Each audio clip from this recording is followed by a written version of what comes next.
Alright everybody, my last video I showed you that we were building this GSR. I'm going to build it just for like 400 horsepower, but we're putting valve springs in and retainers, and I'm in the process of taking all the valves out, cleaning them all up, numbered them all. We're going to go ahead and lap them before we go back in, change the seals. We're going to leave the same guides in because the actual valve stem itself looks rather decent. There's no grooves or anything. Hoping my camera's focusing. So yeah, that's where we are. But I have one more valve to take out, and I figured, since I told you guys I was going to show you, I'm going to go ahead and show you. So we have set up our valve spring compressor tool. It's this guy. It's pretty nifty. And then you just rotate this. This guy will go down and touch the valve retainer. Then you press it down. I'm going to give it a little tap with my hammer. Make sure you use a soft face hammer. You don't want to use a metal hammer, because if you do, you can dent the valve. You could even bend the valve, or if you miss, you could mess up the cylinder head, and you don't want to do that. So we're going to go ahead and use a soft face hammer or mallet, and then we're going to push down on there. Those are our keepers in there. Have myself a pick and go ahead and pick the keepers out with it compressed. Make sure you don't lose them. They're expensive. They're very easy to lose. They go flying sometimes if you don't have the tension correct, or if it pops off. You know, the valve spring jolts a little bit whenever you're letting the pressure off. So yeah, I'm going to go ahead and set this down, and hopefully you'll be able to see what I'm doing.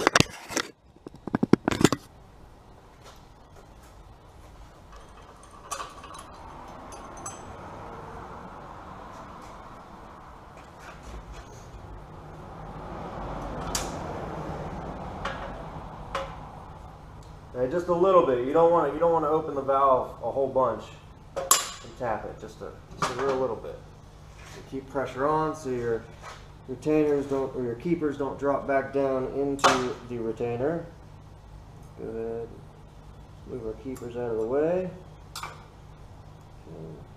Let our tension off slow. Go down here, and like I said, make sure you have those keepers. You don't want to lose them, because A, they're expensive, and B, if they go flying, chances are you'll find all but one. So these are our keepers. I'm sure you know what they look like. If you don't, this is what they look like. They have a nice little groove in there, and that's what actually holds into the valve and the stem.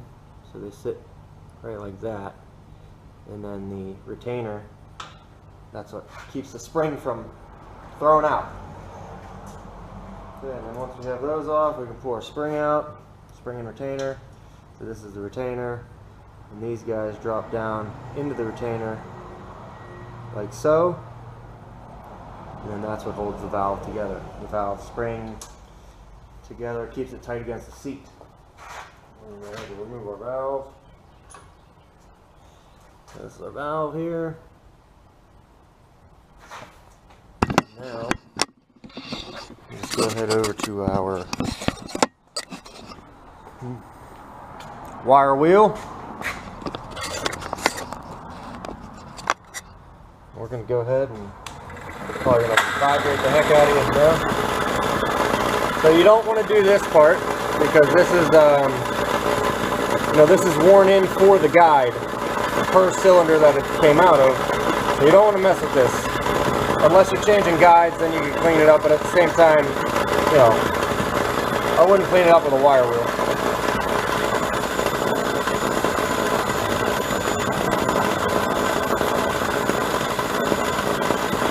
So there's nice, consistent pressure.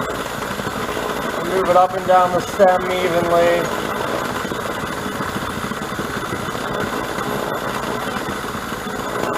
Then you always want to make sure that you're not going towards the wheel, obviously.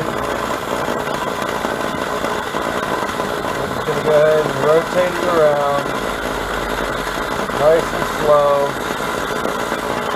See if I can get a better shot of this. I'm holding it one-handed now, so hopefully we don't throw our valve.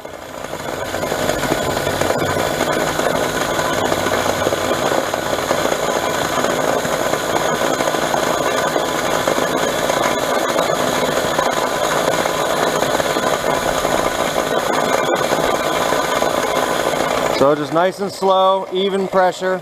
That little bit that's still left down there, it looks purplish, that's okay. You don't have to worry about that. We're going to go ahead and do our lower groove. Just going to hold it straight up almost.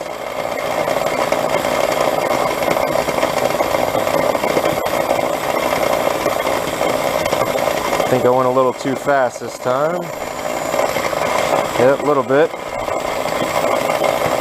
It's kind of hard to do with one hand, as you could imagine.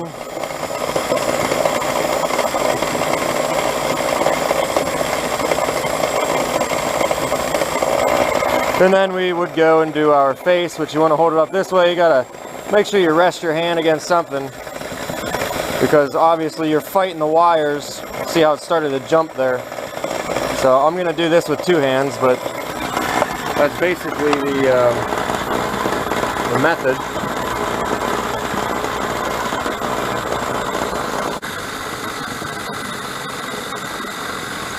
So it's kind of a long and boring process, as you can see. So after this, we're going to go ahead and take the wire wheel to our head, cylinder head, valve seats. You got to be not super careful, because you know they're pressed in steel into the aluminum head. But we got to clean them up so we can take a look at them, especially before we re-lap our valves. Want to make sure, oh yeah, you should wear safety glasses too. I don't know if you can see that, but yeah, that's a piece of the wire wheel just came out. Should have safety glasses on. It's safety first, people. Safety first. Don't be like me. I've been lucky so far. Yeah, a wire through the eye would hurt pretty good. But either way, yeah, so we're going to clean up our valve seats. So that way we can go ahead and lap our valves. We could go as far as, well, obviously we're going to clean the actual cylinder head up also, just because. So that's really all you need. That's good. I'm going to remove this little bit over here.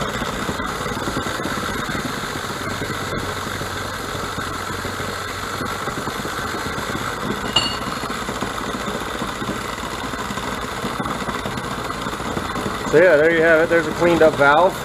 That's good enough for now, for this application. Clearly, if you were going, you know, more than 400 or something like that, you'd want to be putting some different valves in, some nitrate, some sodium filled, you know, something like that. Actually, yeah, I'll bring you back over here. Oh, I got to label this bad boy. And for labeling it, I just went off of cylinder numbers, obviously 1 through 4, and then A and B. So forward is 1A, and that's what this just came out of. So we're going to go ahead and label that 1 alpha. Okay, put that back.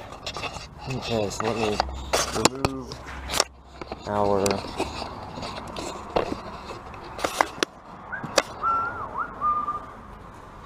this tool's really nice. I've used a bunch of valve spring compressor tools in the past, and this one works very well, and it works for all different types of heads, as long as it's dual overhead, or not dual overhead, but overhead valve.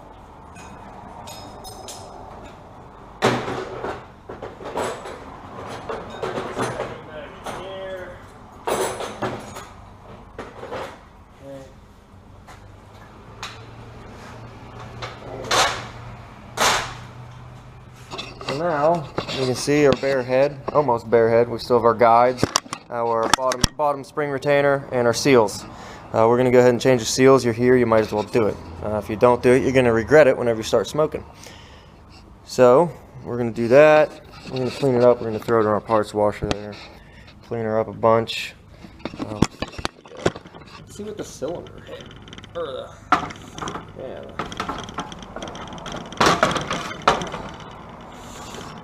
Okay, so as you can see, it's not terrible. I've seen a lot worse. I've also seen better. But this thing has probably 100. This actually came out of a junkyard. There's a junkyard engine, and I'm actually really happy with these intake valve seats.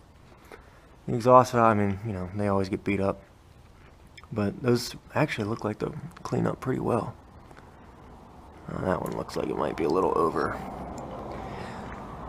But either way, we'll see if we have to cut the seat a little bit. Maybe we'll cut the seat a little bit just to have it sit flush the valve. We don't have any blow by.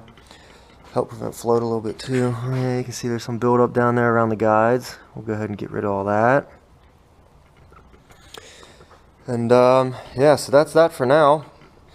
Then I'll go ahead and I'll take a video of us installing 1 or 2 valves. And we got our block here also. We got our block all painted up.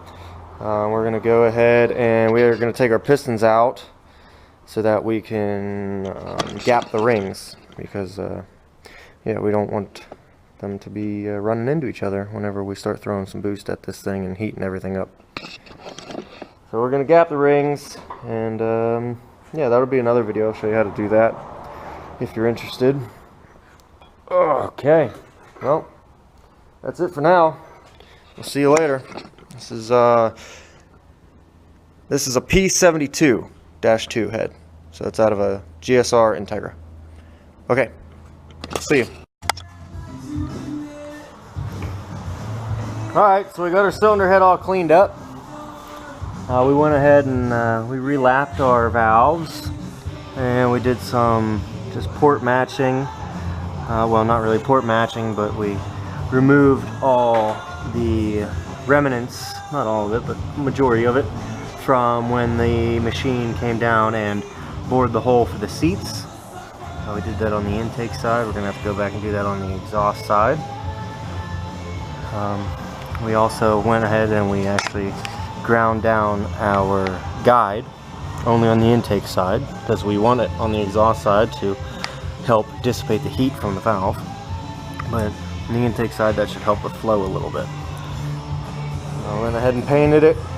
So next video, we're going to be installing the valves, putting the valve springs in, and we'll build the head up.